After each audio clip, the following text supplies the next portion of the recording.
r/TalesFromSecurity. A warlord made his son apologise to me. Just to introduce myself again, I'm an American that's moved to a developing country. I work in a company that does private security, police, EMS, fire. Please don't ask where I am. No bueno. I'm a white American dude, and there's certain stereotypes about Westerners here. A big one is we can't speak the local languages.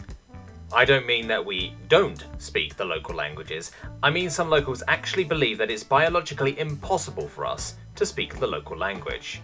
I'm nowhere near active fluency, but I can understand almost everything I hear and carry most conversations. Village officials asked us to come out because a main community building started collapsing. They wanted us to keep people away while the builders stabilised it.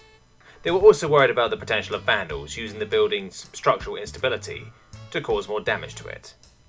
We put caution ribbon up and blocked the alley to the building off, because we expected someone to try and fuck with the structure. There were a lot of people around, but one conversation stuck out among the sea of people talking. It was 4 to 5 teenagers discussing how to knock me down and take my gun. I know it was me they were talking about because there was no other big-nosed white man in sight. They were even discussing how they need to be careful so I don't figure them out. In English, I asked one of the locals I work with to tell them to knock it off. He did, and they respond, "He can't understand us," while talking shit how they could kick both of our asses. I walk out there and say something in the local language, along the lines of that they're not as tough as they act. At first they reflexively started talking shit back, flexing their t-shirts that represent a political party. Then their eyes just widened after they realised I'd understood them, and they started leaving. Just to install some fear, I started walking after them yelling that while I don't know who their parents are, the elders do, and will be in touch. They walk away, throw a few gang signs back at me, and yell some slogans of one of the political parties. Apparently they ran home to their parents because within the hour, 4 black cars with blacked out windows pull up right in front of our blockade to the alley. Probably 10 guys with AKs and machetes jump out, in addition to an important looking guy wearing a suit. From my knowledge on important local people, this is very much a show of force to try to intimidate.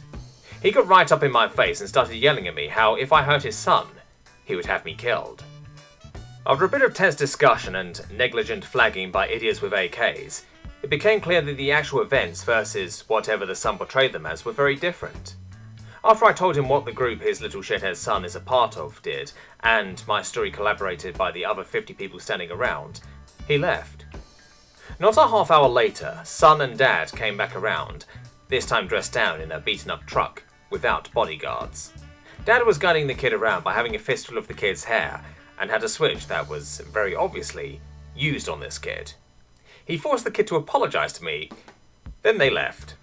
It was kind of confusing why someone seemingly pretty important would make his delinquent kid apologise to me. It turned out that the Big Daddy was a militia commander, if we're honest, a warlord, with connections to the political party the son was representing. The reason he felt so compelled to make his son apologise was because it made the group that was running for office look bad, and that village was really important to their campaign. No, that party didn't get into office, probably because of rigged votes. Either way, I don't care. A traditional builder managed to stabilise and reinforce the building with some plywood, boards, rocks, and cob, without issue as well. Whatever they're paying this guy, it ain't enough.